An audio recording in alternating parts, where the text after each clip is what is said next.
तब भी वो इतनी शर्म छोड़कर वहाँ पर तब भी उनके सामने आ गया उनके घर पर रहने के लिए। तो ऐसे ही होते हैं, अगर आप किसी को वहाँ नहीं खोजे तो आपके साथ चाहे वो शर्म के मारे हो चाहे कैसे भी आपके घर आ ही जाएगा। इसलिए कभी मेहमान को बनाना नहीं चाहिए। और सबसे बड़ी बात तो भगवान ने मना किया है कि जो भी अपने घर से मेहमान को भगा देने की सोचता है उसको सबसे बड़ा पाप लगता है।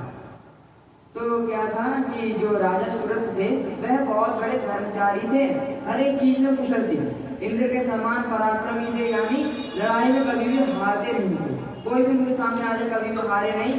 परंतु एक दिन क्या हुआ, जब उन्हें पता चला उनके आस पड़ोस के 9 राज्य के लोग थे राजा, सबने सोचा कि इनका बहुत सारा धन है, चलो इन पर आक्रमण कर देते हैं। सबने मैत्री संधि कर ली और बोले कि चलो आज रात को इनके जो है राज्य पर एकदम से आक्रमण बोल दिए। सब लोग भागते हुए गए, अपनी सेना उन्हें लेकर चारों तरफ से घेर लिया। अब बेचारे सूरत करे भी क्या, सब जब हर जगह से मार पड़ रही है तो बेचारे हार गए। तो सबने अपना जो जितना भी इनका धन था अपने अधिकार में कर लिया, हर एक राजा ने अपना बंटवारा कर लिया।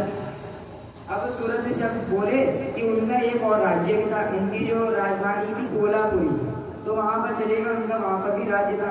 परंतु जब उन्हें पता चला, जो राजा थे उन्हें जब पता चला कि वहाँ पर भी इनका आधा राज्य है, तुरंत वहाँ पर भी आक्रमण बोल दिया कि भैया लगा के सब लोग। अब वो बेचारे अकेले रहने लगे। एक दिन वन में गए, वन में जाकर उन्होंने एक ऋषि से मिले और ऋषि का नाम था मेधा, जो कि बहुत ही कुशल वो थे। तो उनके पास जाकर उन्हीं के आश्रम पर रहने लगे। उस पे खाना तो है नहीं, ना उनकी पत्नियां ना बच्चे, किसी उन्हें दिक्कत तो है नहीं, तो आराम से उनकी सेवा करते हुए उनके यहाँ रहने लगे। परंतु एक दिन एक वैश्य वहां पर आया, रोने लगा कि महाराज आज हमारे साथ बहुत बुरा हुआ है। उन्होंने कहा क्या हुआ? जो राजा है सूरत, उन्होंने पूछा क्या हुआ? तो उन्होंने कहा हमारा जो पुत्र है और हमारी पत्नी है, उसने हमारा जो धन है सब लूट कर हमें घर से बाहर निकाल दिया। सब बाहर निकाल दिया, मतलब बेटे ने और पत्नी ने मिलकर अपने पति को और अपने पिता को ही बाहर निकाल दिया घर से। और तब भी उसकी इतनी मुंहमाई में फंसा हुआ था, तब भी उसे एक बार को भी ये नहीं लगा कि मेरे घर वालों ने मुझे निकाल दिया तो कितने ये लोग बुरे हैं। परंतु उसके मन में क्या चल रही थी? उसके मन में ये चल रही कि अब मैं बताऊं उनका ठिकाना कैसे देखूंगा कि वो कुशल हैं कि नहीं है, अच्छे हैं या बुरे हैं। तब भी उसके मन में ये बुरा भाव नहीं आ रहा, उसके मन में ये सोच रहा है कि वह लोग सही तो है, कभी उनका गलत ना हो, ऐसा वो सोच रहा है। तब राजा बोला कि कैसे इंसान हो, उन्होंने तुम्हारे साथ इतना दुराचार किया, तब भी तुम उनके साथ अच्छा व्यवहार कर रहे हो, उनके बारे में अच्छा सोच रहे हो। वैश्य ने कहा कि राजन, आपने उत्तम बात कही है, पर आपकी जो वाणी है सारगर्भित तथा इसलिए पार्श्व में इतना बंधा हुआ हूँ कि मेरा मन अत्यंत मोह में प्राप्त हो रहा है। कभी मैं अपने पुत्रों और अपनी पत्नियों को छोड़कर कभी भी मेरा मन इधर उधर नहीं जाता। तो उन्होंने भले ही मुझे घर से निकाल दिया, परंतु मुझे उनके लिए अच्छा ही सोचना होता, मेरा मन अपने आप ही उनके अच्छे के लिए सोचता रहता है। तब इस तरह मुंह से व्याकुल हुए वैश्य और राजा दोनों मुनिवर मेधा के पास गए और वैश्य सहित राजा ने हाथ जोड़कर मुनि को प्रणाम किया और हाथ जोड़कर मुनि को जैसे प्रणाम किया और बोले कि हे भगवान, आप हम दोनों के मोह पाश को काट दीजिए, यानी जो हमारी मोह की रस्सी बंधी हुई है हमारे परिवार वालों से, राज्य से, वह सब हमें छुड़ा दीजिए। मुझे राज्य लक्ष्मी का छोड़ दिया है और मुझे किसी भी ये जो गहन आपका वन है जहाँ पर आप रहते हैं, ये खूब घना जंगल है, मैं यहाँ पर आपके लिए रहने आया हूँ क्योंकि मुझे घर से निकाल दिया गया है और इस राजा को पूरा इसका राज्य ही हड़प लिया गया है। इसलिए हम दोनों जो हैं आपके यहाँ पर रहने आए हैं। आप हमारी जो मोह की रस्सी है वो सब हमारी काट दीजिए, क्योंकि गुरु जो होता है और ऋषि जो होते हैं ऐसी बात कहते हैं जो कि आपके सीधे दिमाग और दिल पर लग जाती है। उसको आपको एक बार अगर कोई आपको ज्ञानी लोग समझाएगा तो आपको समझ में नहीं आएगा, परंतु अगर जो कोई महर्षि या साधु ही आपको समझाएंगे तो आपको समझ में भी आ ही जाएगा, क्योंकि उनकी जो बात होती है सीधे दिमाग पर जाकर लग जाती है। तो कहते हैं कि तथापि राज्य छिन जाने के कारण मुझे संतोष नहीं है और यह वैश्य जो है इसकी स्त्री आदि स्वजनों में से घर से निकाल दिया है, तथापि इनकी ओर से इनकी ममता दूर नहीं हो रही है। इसका क्या कारण है? पूछते हैं कि इसका क्या कारण है कि ये इसे घर से भी निकाल दिया तभी इसके लिए ममता बिल्कुल कम नहीं हो रही है। तो समझदार होने पर भी हम दोनों का मन मोह से व्याकुल क्यों हो गया है? यह तो बड़ी भारी मूर्खता है, आप हमें इसका बताइए।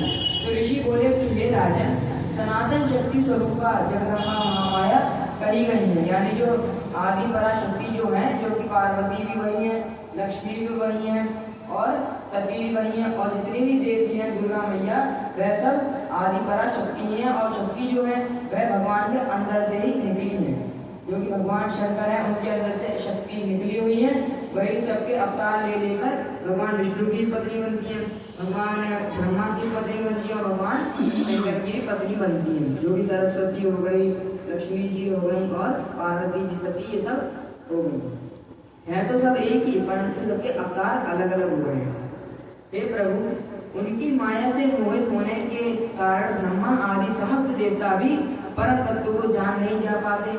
फिर मनुष्यों की तो बात ही क्या है कि परमेश्वरी ही रज है और सत्व है और तम है, यानी इन तीनों गुणों का आश्रय लेकर समयानुसार संपूर्ण विश्व की सृष्टि, पालन और संहार के लिए वे अनेकों अनेक अवतार धारण करती रहती हैं, ताकि उनको अपनी, जैसे भगवान ने नया रूप धारण किया, जैसे भगवान शंकर ने रुद्र का अवतार धारण किया था, तो उनकी पत्नी भी तो होनी चाहिए, तो पत्नी के रूप में भगवान देवी ने अवतार धारण किया। ऐसे और भी जब भगवान विष्णु ने राम का अवतार लिया, तो अब लक्ष्मी मैया को तो आना ही था, सीता के अवतार में तो सीता का अवतार लिया।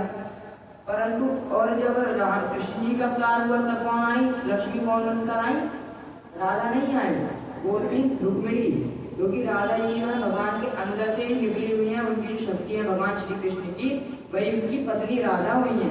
और ब्रह्मा जी ने उनका विवाह कराया था। कुछ लोग कहते हैं कि विवाह नहीं हुआ, परंतु उनका विवाह कराया था भगवान ने, जो भांडी वन में कराया गया था। ब्रह्मा जी ने उन दोनों को साथ में मिलाकर उन दोनों का विवाह वहीं पर संपन्न कराया था।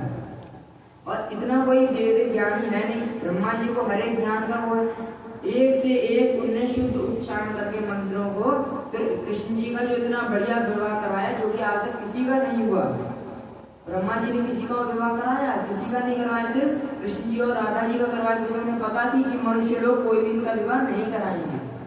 मनुष्य लोग कोई भी नहीं चाहते थे कि इन दोनों का विवाह हो, सब में बनती नहीं थी। कुछ लोग तो कृष्ण जी के द्रोही थे, कुछ लोग सोचते थे कि ये कृष्ण बहुत छलिया है, वो सब अनेकों प्रकार के सोचते रहते थे, परंतु भगवान ने किसी के ऊपर ध्यान नहीं दिया। उन्हें बस इतना बताया, अगर जिस दिन मैं अगर अपने क्रोध पर आ गया तो ये लोग मेरे सामने नहीं बच पाएंगे। कंस का भी सब समय आ गया तो कंस को मार दिया, जितने भी अलग अलग जितने भी थे उन सबको मारते ही गए, जो उनके बदलायक थे, जो जिनके हाथों उनकी मृत्यु होनी थी, क्योंकि भगवान के हाथों जिनकी मृत्यु होनी है भगवान अपने हाथ से ही मारते हैं, परंतु जिनके हाथों नहीं होनी होती भगवान की, तो भगवान उसके हाथों ही मरवाते हैं जिनके हाथों लिखी होती है। जैसे कि भीमसेन थे, भीमसेन ने एक को मारा था जो कि जरासंध था। जरासंध नामक जो राक्षस था वो कौन था? कंस जो था उसकी पत्नी जो थी उसके पिता थे, यानी उसके ससुर थे। तो अपने दामाद को यानी अपने कंस को तो उन्होंने एक हाथी दान में दिया था कि तुमने इतना बल है तुम्हारे अंदर, तो मैं तुम्हें अपना एक हाथी देता हूँ। हाथी भी ऐसा वैसा नहीं, 1000 हाथी का बल एक अकेले हाथी का अंदर था, तो उसे दान में दे दिया। क्यों? क्योंकि उसने एक बार क्या किया, जब शादी नहीं हुई थी उनकी, अस्ति और प्राप्ति नाम की 2 पत्नियां हैं इनकी, कंस की, तो वह राजरासंध की पुत्रियां थी।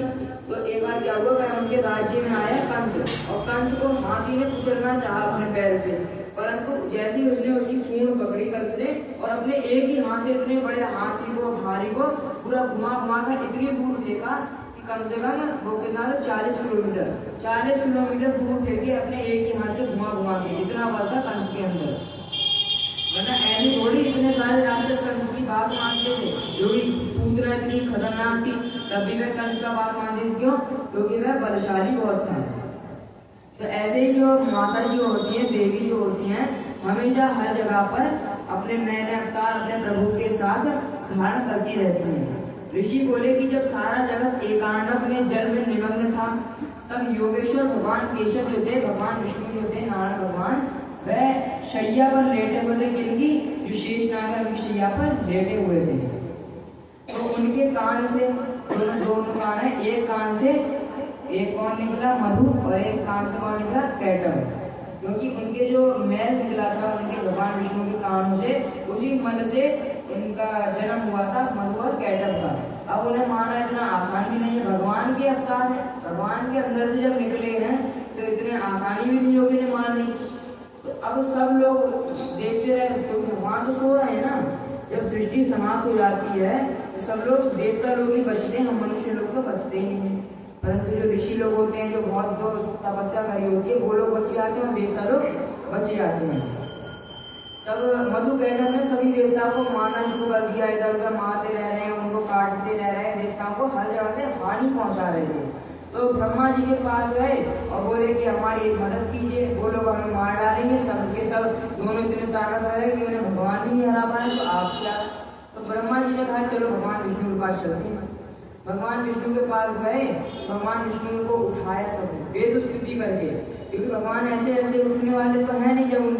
जब सृष्टि खत्म हो गई है तो भगवान फिर से सो जाते हैं। तो सोने के बाद जब उन्हें उठाने के लिए क्या करा जाता है, जो ऋषि लोग होते हैं, वेद पुराण जितने भी होते हैं, वह अपनी आवाज में आकर वेद स्तुति करते हैं। वेद स्तुति यानी 47 श्लोकों में वेद स्तुति करी गई है, जो कि भागवत में दिया भी गया है।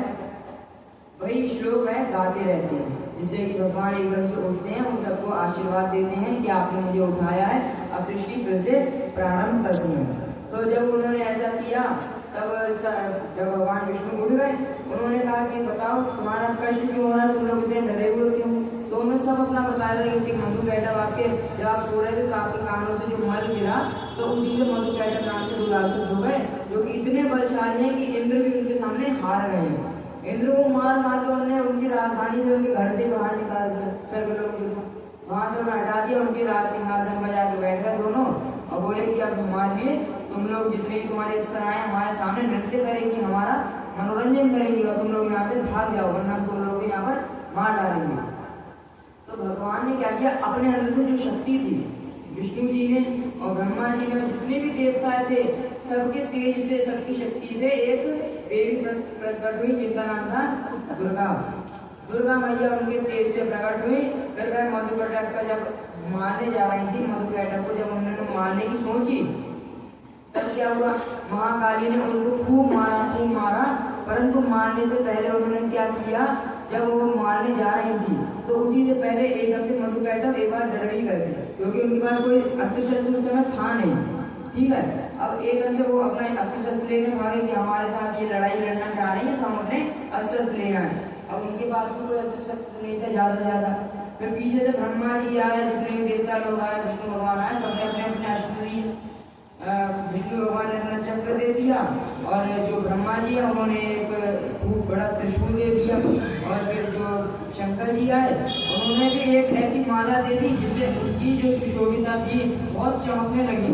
जो देवी थी इतनी शोभायमान लगने लगी कि उनके सामने कोई सुंदर था ही नहीं, उनके सामने कोई सुंदर बचा ही नहीं। इंद्र ने अपना वज्र दे दिया कि आप इससे, जो आप हमारे वज्र दिया है हमने, आप इसी से मधुकैटभ का वध कीजिए। तो उसके बाद बोली कि आज युद्ध में मैं मधुकैटभ को मारकर तुम लोगों को कंटक कर दूंगी, यानी बिल्कुल जो तुम्हारा डर है इन लोगों से सब हटा दूंगी। फिर ब्रह्मा जी के दृष्टिपथ में आ खड़ी हो गई। फिर तो देवादेव ऋषि के जनार्दन उठ खड़े हो गए, उन्होंने अपने सामने दोनों मधुकैटभ और को देखा।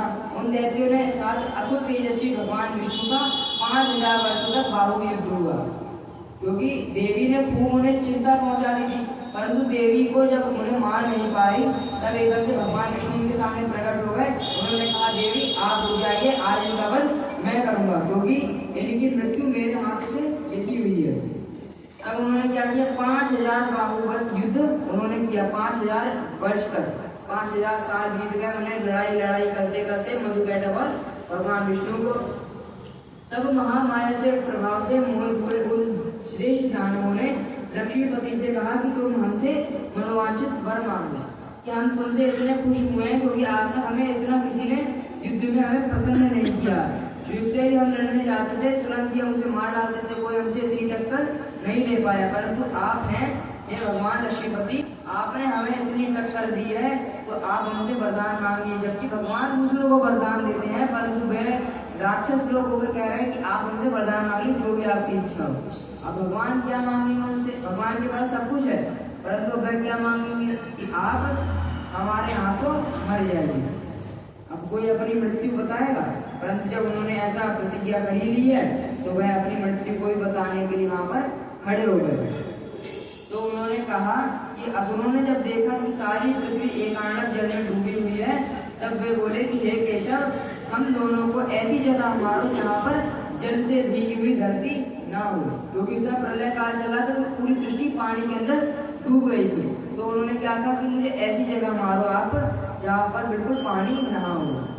तब भगवान ने ऐसा ही एक जगह ढूंढ ली और वहीं पर धरती पर न होकर वहां बहुत अच्छा कहकर भगवान विष्णु ने अपना परम तेजस्वी चक्र उठाया और अपनी जांघ पर उन्हें मस्तक रखकर उनका सर काट डाला, क्योंकि ऐसी कोई जगह तो है नहीं जब प्रलय आ गई तो भैया सब कुछ तो पानी में डूब गया। तो भगवान बैठे हवा में बैठे, उन दोनों को अपनी जगह पर बैठाया, अपने पैरों पर बैठाया और उनका गला अपने सुदर्शन चक्र से काट दिया, ताकि वह मर गए। फिर बोले कि हे राजन, यह कालिका की उत्तम उत्पत्ति का प्रसंग मैंने तुम्हें कह सुनाया। हे महामते, अब महालक्ष्मी के प्रादुर्भाव की कथा सुनो। देवी उमा निर्विकार और निराकार होकर भी देवताओं को दुख दूर करने के लिए युग युग में साकार रूप से धारण करके अपना जो अवतार है नया वह रूप धारण करके रखी है। उनका शरीर ग्रहण उनकी इच्छा का वैभव कहा गया है। यानी अगर वह कोई भी नया शरीर धारण करेंगी तो ये समझिए उस समय भगवान जो लक्ष्मी है, ठीक है, जब सीता जी का अवतार ने धारण किया तब वह चमकदार बनी, बहुत सुंदर बन गई। परंतु जब वही अगले जन्म में जब